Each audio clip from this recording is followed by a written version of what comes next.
Everyone, welcome to my YouTube channel Shiksha Diksha. तो चलिए शुरू करते हैं आज की अपनी वीडियो। आज की जो मेरी वीडियो है उसमें आप लोगों के लिए कुछ इंपॉर्टेंट क्वेश्चंस है और जीएस की ये जो सेक्शन है ये भी आपका लगातार चलता रहेगा जिसमें आपको इंपॉर्टेंट क्वेश्चंस मिलेंगे। तो जो जो आपके सेक्शन आ रहे हैं उन सबकी वीडियोज़ आप लोगों को लगातार मिलते रहेंगे, परेशान मत होइएगा, कुछ भी आपका छूटेगा नहीं, ठीक है।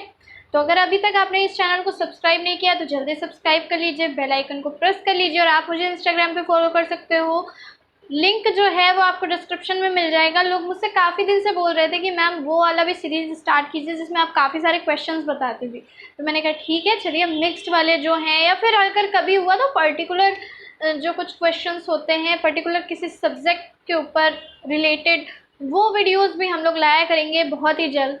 तो फिलहाल के लिए तो यही, क्योंकि अभी 3-4 चीज़ें चल रही हैं, आपका हिस्ट्री भी चल रहा है, साथ में आपका लेखपाल का भी साथ साथ चल रहा है। तो ये है कि थोड़ा सा जो है, लेकिन लगातार वीडियोस आप लोगों को मिलती रहेंगी, ठीक है। फ्लो बना रहेगा, उसकी चिंता मत कीजिए। अब जैसा कि आप देख रहे हैं लगभग डेली ही वीडियोस जो हैं वो पड़ती हैं, ठीक है। तो जो लोगों को ये दिक्कत होती थी कि वीडियोस रेगुलर नहीं हो रही है तो उनके लिए ये सारी चीज़ें जो हैं काफ़ी अच्छी होंगी। तो गाइज़, अगर आपने अभी तक अनअकैडमी प्लस का सब्सक्रिप्शन नहीं लिया है तो जल्दी से सब्सक्रिप्शन ले लीजिए। और आपको करना क्या होगा, अभी जो स्क्रीन पे आपको रेफरल कोड दिख रहा है, इस रेफरल कोड को आपको एज इट इज़ यूज़ करना है और इसी रेफरल कोड के थ्रू आप किसी भी कैटेगरी के लिए जो है सब्सक्रिप्शन ले सकते हैं। आपको मैक्सिमम डिस्काउंट मिलेगा, ठीक है। तो मैक्सिमम डिस्काउंट मिलेगा, किसी भी कैटेगरी के लिए सब्सक्रिप्शन ले सकते हैं। और दूसरी चीज़ ये कि जब आप सब्सक्रिप्शन लेते हो तो आपका जो है आपको बहुत सारे बेनिफिट्स होते हैं। आपका जो है रियल टाइम इंट्रैक्शन होता है टीचर के साथ, आप जो है पूछ सकते हो डायरेक्टली, लाइव क्लासेस चलती हैं सारी की सारी। बहुत सारे एजुकेटर्स हैं जो कि आप किसी भी अपने मनपसंद एजुकेटर से पढ़ सकते हो। अनअकैडमी पे बहुत सारे जो एजुकेटर हैं वो यहाँ पे पढ़ाते हैं अनअकैडमी पे किसी भी कैटेगरी के लिए। और इसके साथ साथ दूसरी चीज़ें ये कि अगर आप कुछ भी जैसे तैयारी कर रहे हो, लाइक मॉक टेस्ट वगैरह ज़रूरी होते हैं तैयारी के साथ, तो वो सब भी आपको टाइम टू टाइम जो है यहाँ पे प्रोवाइड कराया जाता है। बहुत सारी जो है सुविधा होती है आप लोगों के लिए। तो आपको 1 से 2 साल का सब्सक्रिप्शन लेना होता है और उसके बाद जो है आपकी पढ़ाई को एक बहुत ही अच्छा जो यहाँ से एक तरीके से कह सकते हैं ना कि एक बहुत ही अच्छी जगह है जहाँ से आप बहुत कुछ सीख सकते हो। तो अनअकैडमी आप लोगों के लिए बेस्ट है। अनअकैडमी ऐप को इंस्टॉल कीजिए जल्दी से अगर अभी तक नहीं किया है, और जल्दी से सभी लोग ज्वाइन कीजिए, सब्सक्रिप्शन लीजिए। चलिए शुरू करते हैं। तो सॉरी, तो देखिए आज जो है हमारे मोस्ट इम्पॉर्टेंट मिक्स्ड एमसीक्यूज़ हैं। जैसा कि आप देख रहे हैं इसमें हर एक चीज़ों के मिक्स्ड एमसीक्यूज़ होंगे। तो स्टार्ट करते हैं पहले क्वेश्चन से। पहला क्वेश्चन कह रहा है कि कोणार्क का सूर्य मंदिर जो है वो किस प्रदेश में स्थित है, ठीक है। कोणार्क का सूर्य मंदिर जो है वो किस प्रदेश में स्थित है। तो आप सभी लोगों को पता है कि कोणार्क में एक सूर्य मंदिर बना हुआ है जो कि बहुत ही ज़्यादा सुंदर लगता है और ये आपका स्थित कहाँ पे है, उड़ीसा में स्थित है, ठीक है। रुक जाइए, इसका कलर चेंज कर लेते हैं।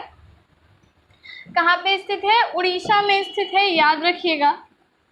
तो कोणार्क का जो सूर्य मंदिर है वो कहाँ पे स्थित है, उड़ीसा में स्थित है, ठीक है। चलिए आते हैं नेक्स्ट। ये किसको समर्पित है, सूर्य देव को समर्पित है, ठीक है। सूर्य को समर्पित मंदिर बना हुआ है, ठीक। चलिए इसमें थोड़ा सा मैं और बता देती हूँ। इसमें है क्या कि एक रथ बना हुआ है जिसको 7 घोड़े जो हैं खींच रहे हैं, तो वो सूर्य का रथ बनाया गया है और उसको 7 घोड़े खींचते हुए दिखाए गए हैं। रश्मि रथी बोला जाता है ना, सूर्य को क्या बोला जाता है, रश्मि रथी, यानी कि किरणों को जो है रथ से ले जाने वाला, इस तरीके से आप समझ सकते हो। तो रश्मि रथी बोला जाता है। चलिए आते हैं नेक्स्ट क्वेश्चन पे। नेक्स्ट क्वेश्चन क्या कह रहा है, डिस्कवरी ऑफ इंडिया के लेखक कौन है, ठीक है। डिस्कवरी ऑफ इंडिया, भारत की खोज, इंग्लिश में ये बुक लिखी गई थी डिस्कवरी ऑफ इंडिया और बुक लिखी थी जवाहरलाल नेहरू ने, ठीक है। जवाहरलाल नेहरू ने लिखी थी, सभी लोगों को पता होगा। इनकी जितनी भी बुक्स हैं वो सारी बुक्स जो है काफ़ी इंपॉर्टेंट है, तो आपको सारी बुक्स ही लगभग याद रखनी है। अच्छा, जैसे कि अब बात करें गांधी जी की, तो गांधी जी की भी काफ़ी सारी बुक्स लिखी हैं, लेकिन उनकी कुछ बुक्स जो है वो ज़्यादा पूछी जाती है। जैसे एक बुक है माय एक्सपेरिमेंट्स विद ट्रुथ, ठीक है, वो भी गांधी जी की बुक है। ऐसे ही जवाहरलाल नेहरू की भी काफ़ी सारी बुक्स जो हैं वो पूछी जाती हैं, ये बुक भी काफ़ी पूछी जाती है, डिस्कवरी ऑफ इंडिया, याद रखिएगा। चलिए आते हैं नेक्स्ट क्वेश्चन पे। नेक्स्ट क्वेश्चन क्या कह रहा है कि संघ लोक सेवा आयोग, यूनियन पब्लिक सर्विस कमीशन की नियुक्ति कौन करता है, ठीक है। अब यहाँ आपसे पूछा गया है नियुक्ति कौन करता है। देखिए ऑप्शन दिए गए हैं, संसद, भारत के मुख्य न्यायाधीश, राष्ट्रपति, या फिर ये प्रवर समिति दी है सेक्रेटरीट कमेटी। ठीक है, तो ये थोड़ा सा गलत लिख गया था इंग्लिश में। तो आपसे पूछ रहा है कि संघ लोक सेवा आयोग जो है उसमें जो भी लोग आते हैं उसकी नियुक्ति कौन करता है। तो ये नियुक्ति करते हैं राष्ट्रपति। कौन करते हैं? सी ऑप्शन आपका राइट हो जाएगा, राष्ट्रपति करते हैं। संघ लोक सेवा आयोग का क्या होता है कि एक अध्यक्ष होता है इसमें, ठीक है, एक अध्यक्ष होगा और 10 सदस्य होते हैं। ठीक है, 10 सदस्य होती है, इसमें 10 सदस्य होते हैं, एक क्या होता है? अध्यक्ष होता है। और इसमें आपको बता दूं, अगर कभी आपसे ये पूछ सकता है कि कौन से अनुच्छेद के तहत किया गया है, ठीक है, तो वो अगर आप, चलिए मैं बता ही देती हूँ, 315 के तहत किया गया है। ठीक है, 315। चलिए आते हैं भाई नेक्स्ट क्वेश्चन पे आते हैं। नेक्स्ट क्वेश्चन क्या कह रहा है कि निम्नलिखित में से कौन सी क्रिया गैल्वेनाइजेशन कहलाती है? गैल्वेनीकरण जिसको बोलते हैं। ठीक है, तो गैल्वेनीकरण क्या कहलाता है? ये एक जो है साइंटिस्ट के नाम ये पड़ा था, गैल्वेनी करके नाम था उनका, इसी की वजह से उसको गैल्वेनाइजेशन बोला जाने लगा। इसमें होता क्या है, लोहे पर जिंक की परत चढ़ा दी जाती है। ठीक है, लोहे पर जिंक, जिसको हम Zn से डिनोट करते हैं, जिंक, उसकी क्या कर देते हैं? परत चढ़ा देते हैं, जिससे क्या होती है? लोहे पे जंग नहीं लगती है। ठीक है, आपको पता है ना, लोहा जो होता है वो जंग से खराब हो जाता है। जंग क्या होती है? एक तरह की आयरन ऑक्साइड होता है। ठीक है, जब ऑक्सीजन के साथ लोहा आपका क्रिया करता है तो पानी और ऑक्सीजन में वैसे भी नमी जो है, ह्यूमिडिटी प्रेजेंट होती है, और अगर पानी मिल जाए तो और ही ज़्यादा जो है जंग तेज़ी से लगती है। तो होता क्या है कि जो है एयर के साथ या पानी के साथ मिलके आयरन ऑक्साइड का निर्माण करता है लोहा, और वही आपकी क्या होती है? जंग होती है, और उससे क्या होने लगता है? लोहे का क्षरण होने लगता है, लोहा क्या होने लगता है? खराब होने लगता है। ठीक है, तो जिंक की परत चढ़ाई जाती है ताकि लोहे पे जो है ये आयरन ऑक्साइड की परत ना चढ़े। ठीक है, चलिए आते हैं नेक्स्ट क्वेश्चन पे। नेक्स्ट क्वेश्चन क्या कह रहा है कि तारे का रंग किसका सूचक है? ऑप्शन देख लीजिए, सूर्य से उसकी दूरी का, पृथ्वी से उसकी दूरी का, उसके ताप का, या उसकी ज्योति का। तो भाई तारे का रंग जो है उसके ताप का सूचक है, वो इंडिकेट करता है कि उसका टेम्परेचर क्या है। अगर उसका कलर जो है चेंज हो रहा है, उसके अकॉर्डिंग क्या आप अंदाज़ा लगा सकते हो कि इस टाइम उसका जो है टेम्परेचर लगभग कितने से कितने के बीच में होना चाहिए। ठीक है, चलिए भाई आते हैं नेक्स्ट क्वेश्चन पे। नेक्स्ट क्वेश्चन क्या कह रहा है, नाट्य शास्त्र के रचयिता कौन है? नाट्य शास्त्र के रचयिता, ऑप्शन देखिए लिखा हुआ है कालिदास, भास, भरत मुनि, वेद व्यास। ठीक है, तो इसमें से राइट ऑप्शन आपका क्या हो जाएगा? भरत मुनि। कहते हैं ना, भरत मुनि लिखित नाट्य शास्त्र।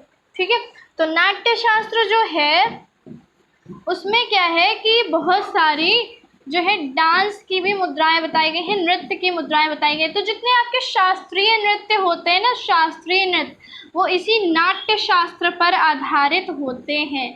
जैसे कि आपका कथक हुआ। ठीक है, कथक तो कम बोल सकते हैं, कथक तो खैर इतना नहीं है, सबसे ज़्यादा भरतनाट्यम। ठीक है, कभी कभी पूछ लेता है कि भरतनाट्यम मेन जो है ना डांस, भरतनाट्यम पूरा उसी पे बेस्ड है। कभी कभी आपसे पूछ लेता है भरतनाट्यम जो डांस है या जो क्लासिकल एक तरीके से आप कह सकते हो कि नृत्य है, ठीक है, वो किससे लिया गया है? तो वो आपका नाट्य शास्त्र से लिया गया। और इसके अलावा और भी जो आपके शास्त्रीय नृत्य होते हैं वो नाट्य शास्त्र का ही हिस्सा आप समझ सकते हो। ठीक है, उसको इसीलिए शास्त्रीय नृत्य, क्योंकि वो शास्त्र में वर्णित हैं। ठीक, चलिए आते हैं नेक्स्ट पे। नेक्स्ट क्वेश्चन क्या कह रहा है कि अमृतसर स्थित स्वर्ण मंदिर जो है वो किसने बनवाया था? अमृतसर स्थित स्वर्ण मंदिर किसने बनवाया था? ऑप्शन है आपका अर्जुन देव, तेग बहादुर, हरगोविंद, रामदास। तो अर्जुन देव जो है आपका, अर्जुन देव बोला जाता है वैसे, तो अर्जुन देव जो है वो आपका राइट आंसर हो जाएगा। ठीक है, गुरु अर्जुन देव के द्वारा जो है ये बनवाया गया था। कौन? अमृतसर स्थित स्वर्ण मंदिर, गोल्डन टेम्पल। नेक्स्ट क्या है, मंदिरों की उत्तरी शैली किस नाम से जानी जाती है? देखिए 3 शैलियाँ सबसे ज़्यादा प्रसिद्ध हैं। कौन सी आपकी? नागर शैली, बेसर शैली और द्रविड़ शैली। ठीक है, ये जो आपकी नागर शैली है ये उत्तर की है, उत्तरी भारत की शैली। द्रविड़ शैली है दक्षिणी भारत की। और इन दोनों को अगर मिला दो, इन दोनों का मेल जो हो जाता है वो क्या हो जाता है, बेसर शैली। ठीक है, नागर और द्रविड़ जिसमें दोनों के लक्षण देखने को मिलते हैं वो होती है बेसर शैली। ठीक, तो चलिए आपका क्वेश्चन क्या कह रहा था कि उत्तरी शैली किस नाम से जानी जाती है, अभी मैंने बताया है आपको, नागर नाम से जानी जाती है। ठीक है, किस नाम से जानी जाती है, नागर नाम से जानी जाती है। नेक्स्ट क्वेश्चन पे आते हैं। नेक्स्ट क्वेश्चन क्या कह रहा है, श्रवणबेलगोला में गोमतेश्वर की मूर्ति का निर्माण किसने कराया था। आपके ऑप्शन है खारवेल, चंद्रगुप्त मौर्य, अमोघवर्ष या फिर चामुंडा। तो इसमें क्या है, लोग मोस्टली क्या लगा देते हैं, चंद्रगुप्त मौर्य लगा देते हैं, क्योंकि अपने जीवन के अंतिम समय में वो क्या बन गए थे, जैन मुनि बन गए थे, और फिर श्रवणबेलगोला में उन्होंने उपदेश भी दिए थे। तो लोग क्या करते हैं, इसमें गलत कर देते हैं, लगा देते हैं Chandragupta Maurya, which is wrong. तो आपका राइट क्या है, राइट है चामुंड राय। ठीक है, चामुंड राय जो है आपका राइट है, ये मंत्री थे। इनके द्वारा जो है बनवाई गई थी गोमतेश्वर की मूर्ति। ठीक है, इनके द्वारा गोमतेश्वर की मूर्ति बनवाई गई थी चामुंड राय के द्वारा। याद रखिएगा, ये तो जो है ये तो यहाँ से सबको छोड़ छाड़ के चले गए थे, वहाँ जैन मुनि बन गए थे। तो इनका जो है इनके द्वारा नहीं बनवाया गया, चामुंड राय के द्वारा बनवाया गया है। ठीक है, चलिए आते हैं नेक्स्ट क्वेश्चन पे। नेक्स्ट क्वेश्चन आपका कह रहा है कि दिल्ली में इंद्रप्रस्थ के खंडहरों पर दीनपना नगर जो है वो किसने बसाया था। दीनपना नगर और दीनपना लाइब्रेरी दोनों का जो है श्रेय किसको जाता है, हुमायूं को जाता है। ठीक है, हुमायूं को जाता है, दिल्ली के बिल्कुल पास में इंद्रप्रस्थ के खंडहरों पर। ठीक है, तो बिल्कुल पास में वहीं पे जहाँ पे आपकी बहुत सारी चीज़ें हैं, मोस्टली मॉन्यूमेंट्स बने हुए, उधर ही पास में ही आपका दीनपना नाम का शहर और लाइब्रेरी जो है उसको ही आप बोल सकते हो। ठीक है, वहाँ पे ही ये दोनों चीज़ें बसाई गई थी, हुमायूं के द्वारा कराई गई थी। ठीक है, और हुमायूं का तो आपको पता ही होगा कि डेथ कैसे हुई थी, तो अपनी वही लाइब्रेरी की सीढ़ियों से गिर कर उसकी क्या हुई थी, डेथ हुई थी। चलिए, तो ये जो है हमारा क्या था भाई, आज का लास्ट क्वेश्चन था, इसके बाद और कोई क्वेश्चन नहीं है। और आई होप कि जितने भी क्वेश्चन थे आप लोगों को समझ में आए होंगे और साथ में आपको इजी भी लगे होंगे। कुछ क्वेश्चन जो है भाई हो सकता है आपको टफ लगे हो, वैसे क्वेश्चन जो थे वो आपके एग्ज़ाम वाले मैंने सारे रखे थे जो कि आपके एग्ज़ाम्स में पूछे जाते। कोई ये नहीं कि स्पेशल बनाया था कि कोई एकदम से टफ रख दिए जाएँ, एकदम से ईजी रख दिए जाए। जैसा आपके क्वेश्चन में मॉडरेट टू जो है इजी पूछता है वही क्वेश्चन है, कोई बहुत ज़्यादा टफ तो नहीं थे, वैसे इजी टू मॉडरेट लेवल था। तो आप लोगों को क्वेश्चन कैसे लगे आप लोग मुझे बताइएगा, और ऐसी ही बहुत सारी वीडियोस आपको आगे भी मिलती रहेंगी। ठीक है, तो जल्दी से इस वीडियो को सभी के साथ शेयर कर दीजिएगा, वीडियो को लाइक कर दीजिएगा। तो चलिए मिलते हैं अपनी नेक्स्ट वीडियो में, तब तक के लिए पढ़ते रहिए, सीखते रहिए शिक्षा दीक्षा के साथ।